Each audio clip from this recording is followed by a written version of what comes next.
making chorizo and bean soup with my grandmother's recipe. I'm really hungry, so let's get cooking.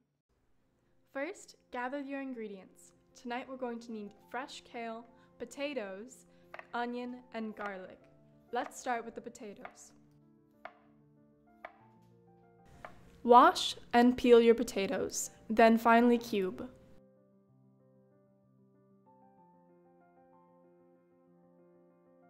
To prepare the kale, first wash, then fold sideways and cut off the stalky stem, then chop into small pieces.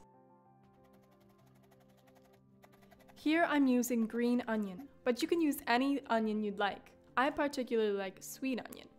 Go ahead and mince your garlic cloves.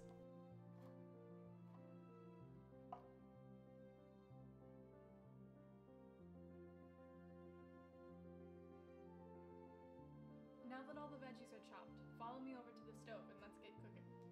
Heat about a tablespoon of olive oil over medium heat in a large soup pan. Then add your onion.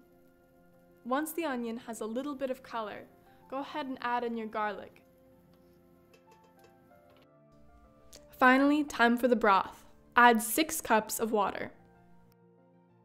This is better than bouillon, which is a vegetable base for soup. I really like it a lot better than vegetable stock. It's a lot more sustainable because they've dehydrated the base, so it is a lot smaller, which means that the environmental footprint to transport it from grower to factory to store is a lot smaller compared to those big waxy cartons.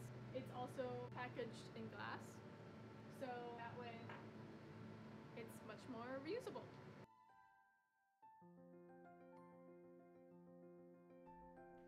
Once the broth is boiling, we can add the potatoes.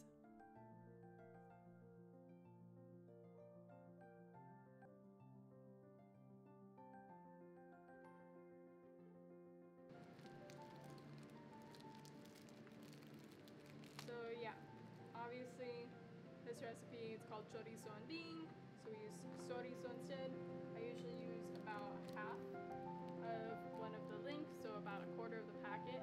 The rest will go in the freezer for other soups.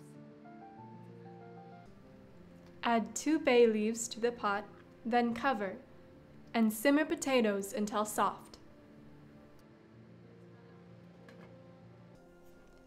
Check to see if potatoes are soft by smashing them with your spoon against the side of the pot. If they're ready, add the kidney beans and the kale to the pot.